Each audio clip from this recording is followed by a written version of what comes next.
Cabral, um português nascido em um castelo e que casou com uma das mulheres mais ricas da Europa, descobriu o Brasil e chegou na Índia, mas morreu sozinho e no esquecimento.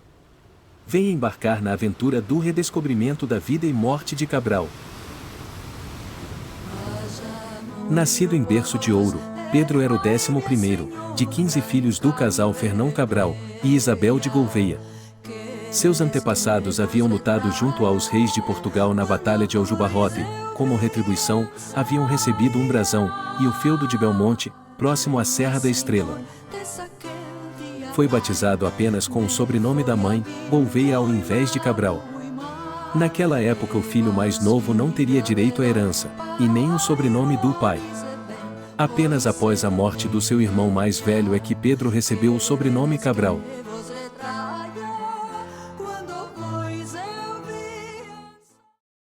Aos 12 anos de idade, Pedro e seus irmãos foram enviados para a corte do rei Dom Afonso V, em Lisboa. Servindo ao rei, recebeu educação em linguística, filosofia, música, história, literatura e artes. Além de treinamento de combate militar e no uso de armas. Em 30 de junho de 1484, aos 17 anos, Pedro foi nomeado moço fidalgo, título dado a jovens nobres na época pelo rei Dom João II. Um fato curioso é que Pedro, assim como seu pai, era extremamente alto para a época, com cerca de 1,90 m de altura, quando a maioria dos portugueses tinha apenas 1,50 m a 1,60 m.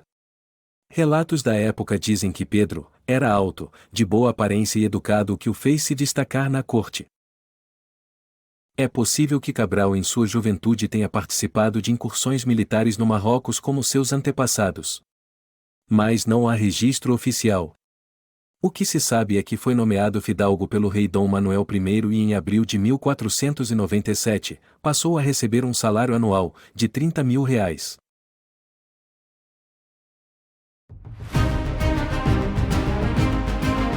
Depois do sucesso da viagem de Vasco da Gama, o rei Dom Manuel resolve organizar uma segunda expedição à Índia.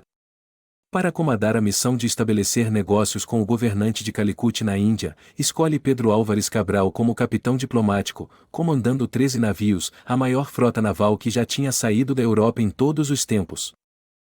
Existe um grande debate do motivo pelo qual Cabral foi escolhido para acomodar uma frota tão grande, mesmo sem ter experiência marítima. A hipótese principal é que sua família sempre foi leal aos reis portugueses e Cabral mantinha boas relações com Dom Manuel I. Além disso, 2 de seus irmãos mais velhos eram conselheiros do rei, e podem ter ajudado na escolha. Antes da viagem, Vasco da Gama encontrou com Cabral, e lhe deu um manuscrito informando que quando estava realizando a volta do mar, avistou aves voando na direção oeste, e algas típicas de áreas costeiras. Indicando que havia, de fato, terras naquela direção. Cabral então deve ter intuído que, apesar de sua missão ser destinada à Índia, eles poderiam investigar essa hipótese navegando mais a oeste do que as outras viagens anteriores.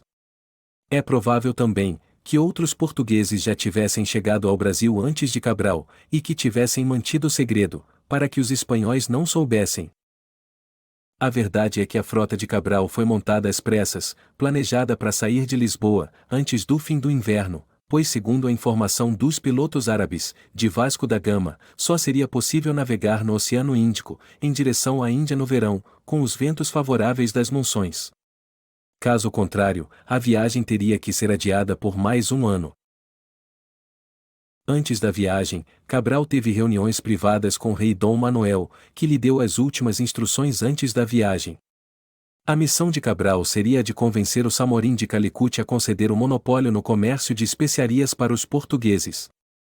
Para ajudar, o rei mandou encher vários baús com moedas de ouro e prata que deveriam ser entregues ao Samorim. Caso a negociação pacífica não funcionasse, Cabral deveria alinhar seus navios no porto de Calicut e bombardear a cidade até que fosse feito um acordo.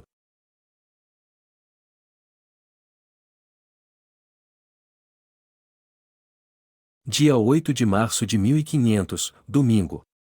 A população de Lisboa estava em festa. O rei Dom Manuel convocou toda a população para presenciar a partida da frota de Cabral.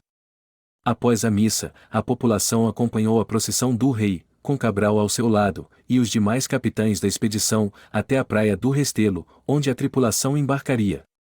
O motivo de tanta festa era demonstrar aos rivais espanhóis e investidores genoveses e florentinos que Portugal tinha potencial para se transformar num polo de comércio e negócio de especiarias. No dia seguinte, as 10 naus e 3 caravelas, com 1.500 pessoas a bordo, balançavam na saída do Tejo em direção ao Atlântico. Era a maior frota de navios, que já tinha saído para o Atlântico. Com ventos favoráveis, os navios chegaram 5 dias depois, nas Ilhas Canárias. No dia 23 de março, início da primavera, chegaram no arquipélago de Cabo Verde, onde fizeram escala para reabastecimento. No entanto, Cabral resolveu não trocar a água dos tonéis dos navios, como era costume. Cabo Verde era a última parada antes de contornar o Cabo da Boa Esperança. O motivo que levou Cabral a não reabastecer, leva os historiadores pensarem que ele já tinha intenções de fazer outra escala a oeste. Caso contrário, a água dos navios acabaria antes de contornarem a África. Depois de navegarem por 44 dias, ao final da tarde, em 22 de abril, avistam um monte alto e redondo. Estavam a cerca de 70 quilômetros da costa. Antes do pôr do sol, chegaram a 36 quilômetros e decidiram parar para descansar. De manhã, a 23 de abril, seria realizada uma reunião com Cabral. Os capitães dos demais navios seguiram para nau São Gabriel, para uma reunião com Cabral. Assim, decidiram que Nicolau Coelho, Gaspar da Gama, que falava árabe, um grumete negro e um escravizado angolano, fossem os primeiros a irem até o encontro dos nativos. Dessa forma poderiam tentar se comunicar em algum idioma que fosse conhecido por eles. A essa altura, já se reuniam na praia, cerca de 20 nativos, curiosos e armados com arcos e flechas. Quando o pequeno barco a remo chegou à praia, perceberam que os nativos não eram negros e andavam nus. Nicolau Coelho, sem descer do barco, jogou na areia seu gorro vermelho, um sombreiro e uma carapuça de linho. Gesto que foi retribuído pelos nativos com 2 cocares de penas coloridas, um colar de contas e pérolas. Formava-se ali uma aliança entre os portugueses e a nação tupiniquim.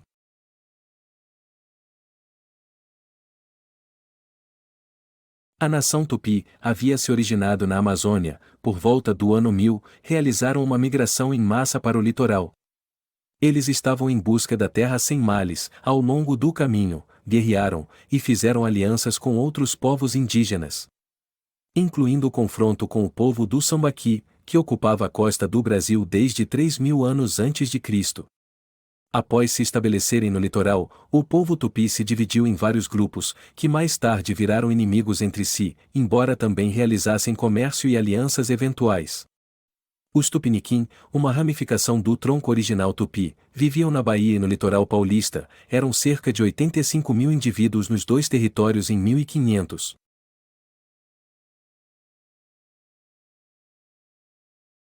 No segundo dia, Cabral decidiu seguir para norte, em busca de um porto natural. Navegaram todo o dia, até que acharam na atual ponta do Corumbau. Ali, outro capitão foi até praia e capturou 2 nativos que levou de encontro a Cabral. No entanto, os nativos ignoraram a presença de Cabral e se interessaram mais pelas galinhas e rosários. Os portugueses deram comida aos nativos que não gostaram de nada, nem mesmo do vinho. Após o jantar, os nativos deitaram nus no convés, e os portugueses, vendo que não eram circuncidados, perceberam que não eram judeus e nem árabes. Nos dias seguintes, os marujos desceram à praia para reabastecer os tonéis de água, e aproveitavam para interagir com os nativos, trocando presentes. Foi nesse momento que os portugueses viram as primeiras nativas, e se surpreenderam não apenas pela beleza, mas pelo fato de serem depiladas. Em nenhum momento, procuraram por especiarias, o que indica que já sabiam que estavam em um novo continente, que não era África nem Ásia. Somente no 8º dia, o capitão, Pedro Álvares Cabral, desceu do seu navio. Sendo o capitão da frota, ele não poderia se arriscar saindo do navio. A razão para a saída foi a primeira missa realizada no Brasil, após erguerem uma cruz na areia.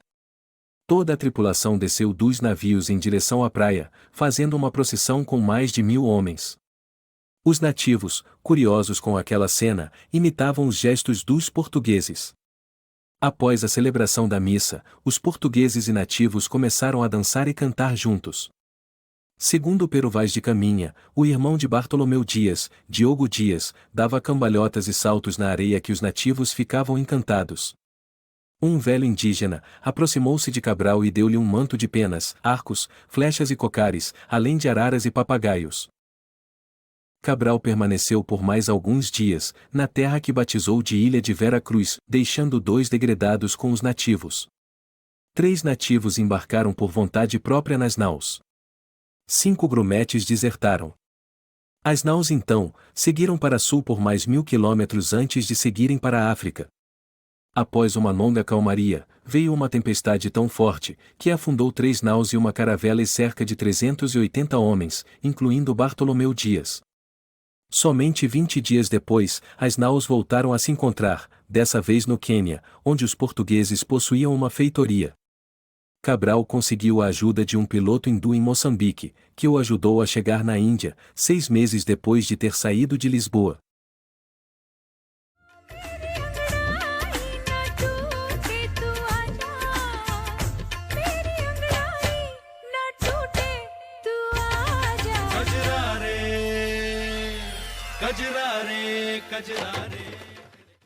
Encantados com a beleza da cidade, a frota de Cabral tratou logo de demonstrar o poder de seus canhões aos nobres de Calicut.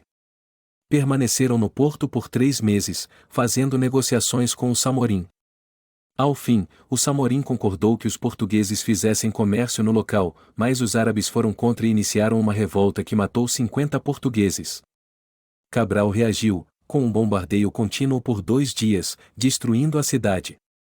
Depois, decidiu seguir para o sul, em Coxim, onde foi bem recebido. Cabral então conseguiu encher os navios de pimenta, gengibre e canela. Os navios ficaram tão abarrotados que um chegou a encalhar. Em janeiro de 1501, era a hora de voltar para Portugal.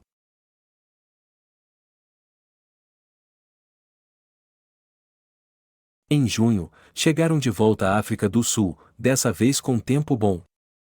Seguindo a costa da África com ventos favoráveis, chegaram a Dakar em mais 2 meses de viagem.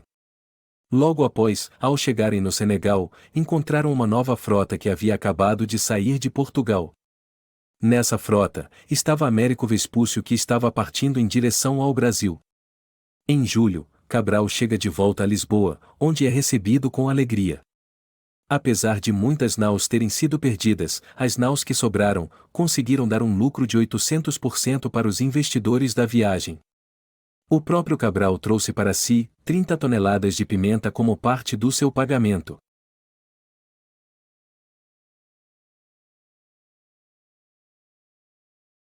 Apesar do lucro inicial, o rei Dom Manuel ficou preocupado com a falta de um acordo com o Samorim de Calicut.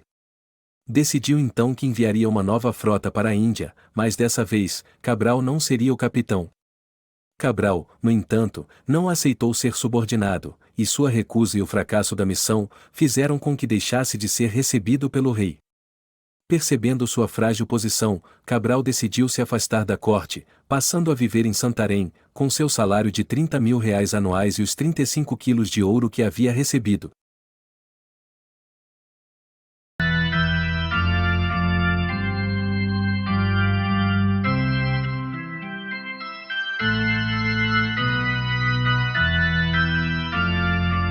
Dois anos depois da viagem, Pedro Álvares Cabral casou-se com Isabel de Castro Noronha, filha de Fernando de Noronha, um dos homens mais ricos da Europa. Fernando de Noronha recebeu o direito exclusivo de extração de pau-brasil e visitou as terras que Cabral descobriu, a bordo da nau Bretoa, parando nas ilhas que posteriormente levaram o seu nome. Dessa forma, casou-se com a herdeira do futuro país que descobriu. Cabral e Isabel tiveram 4 filhos. Porém, durante os próximos 20 anos, Cabral sofreria de febres e icterícia, sintomas da malária que contraiu na Índia. Faleceu em 1520, sendo sepultado na Igreja da Graça em Santarém. Até o final de sua vida, nunca mais voltou a navegar e nem foi reconhecido por ter descoberto o Brasil, sendo ignorado pelos portugueses.